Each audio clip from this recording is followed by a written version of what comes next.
आदाब सत श्री अकाल जय जोहर राम राम पाप परत हो ससुर नाम हवै मोर सूरत रिवाज संग देवैया ओम प्रकाश नहीं खिलाऊं मैं सट्टा अवतार रही तो मैं सबसे बिंदास सुन सुन सुन सुनावा तोला देख देख देख दिखावा तोला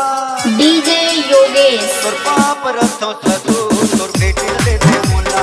पाप रथ हो ससुर तोर बेटी दे दे मोला नहीं मांगो मैं गाड़ी मोटर नहीं मांगो मैं गाड़ी मोटर सीधा साइकिल दे दे मोला लहसनो तोर पाप रथ हो बस हो ससुर तोर बेटी दे दे मोला पाप रथ हो ससुर तोर बेटी दे दे मोला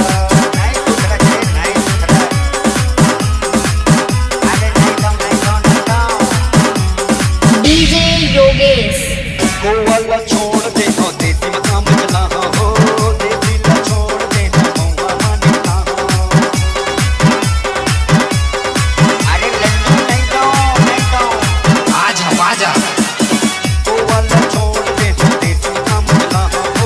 देसी ला छोड़ दे हो मौका माने ना हो खर्चा पानी कम करके खर्चा पानी कम करके सूरत पैसा ला बचा रोक ले बस बस बस पाप रथ हो ससुर तोर बेटी दे दे मोला पाप रथ हो ससुर तोर बेटी दे दे मोला करूँ है करूँ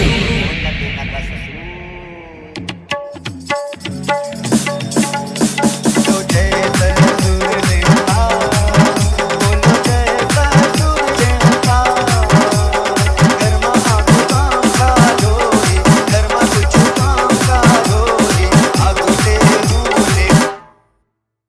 Download from www.cgmudget.in.